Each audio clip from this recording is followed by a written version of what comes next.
আল মাহদি শব্দটি আরবি, যার অর্থ প্রতীক্ষিত অথবা নির্বাচিত। অর্থাৎ ইমাম মাহদি হচ্ছেন আল্লাহর পক্ষ থেকে নির্বাচিত একজন, আর মানুষের জন্য প্রতীক্ষিত একজন।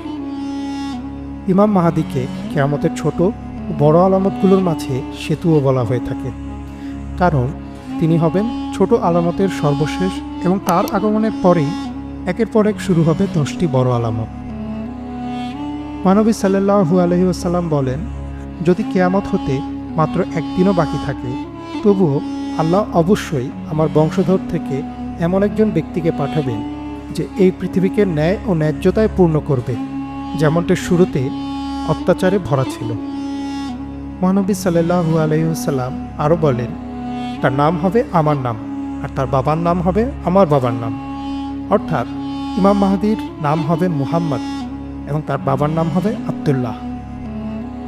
সহিহ আবু দাউদ হাদিসে এসেছে, মহানবী সাল্লাল্লাহু আলাইহি ওয়াসাল্লাম বলেন, মাহদি হবে আমার বংশের ফাতিমার সন্তানদের মধ্য থেকে। এখন প্রশ্ন হচ্ছে, কখন আসবেন ইমাম মাহদি? হাদিসে এসেছে যে আরবের একজন খলিফা বা বাদশার মৃত্যু হবে এবং সেই খলিফার 3 ছেলে ক্ষমতার জন্য যুদ্ধ শুরু করবে। এই যুদ্ধ থেকে বাঁচার জন্য মুহাম্মদ ইবনে আবদুল্লাহ নামের এক ব্যক্তি গোপনে মদিনা ছেড়ে মক্কায় পালাবেন, কারণ তিনি এই ঝগড়া বা যুদ্ধের মাঝে জড়াতে চাইবেন না। তবু কিছু লোক তার পিছু নেবে। তারা তাকে মক্কায় খুঁজে পাবে এবং তাকে বাইরে নিয়ে আসবে।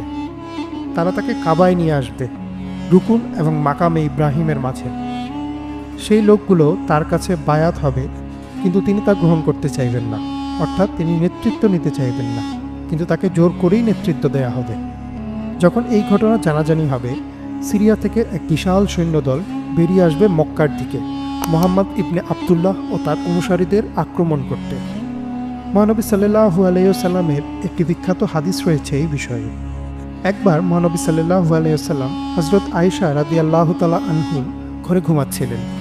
ঘুমের মাঝেই তিনি চিন্তিত হলেন, নড়াচড়া শুরু করলেন, যা আগে কখনো হয়নি।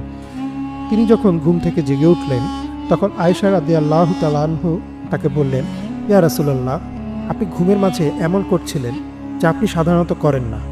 তখন মহানবী সাল্লাল্লাহু আলাইহি ওয়াসাল্লাম বলেন, অদ্ভুত এক পরিস্থিতি, আমার উম্মতের মধ্য থেকে এক সৈন্যদল মক্কায় আসবে আমার বংশধরের একজনকে আক্রমণ করতে। অর্থাৎ ইমাম মাহদিকে আক্রমণ করতে যে সৈন্যদল আসবে তারা মুসলিম উম্মাহরই অংশ। যখন সেই সৈন্যদল বাইদাতে এসে পৌঁছাবে, মহানবী সাল্লাল্লাহু আলাইহি ওয়াসাল্লাম বলেন, তখন পৃথিবী তাদের প্রথম থেকে শেষ পর্যন্ত নিজের মাঝে নিয়ে নেবে। অর্থাৎ বাইদাতে আসার পর বিশাল সৈন্যদল এক ভূমিধসের কারণে ভূগর্ভে চলে যাবে। আর এই ঘটনাটা আরও একটা পোক্ত আলামত যে এই সেই লোক যার ভবিষ্যৎবাণী করেছিলেন মহানবী সাল্লাল্লাহু আলাইহি ওয়াসাল্লাম।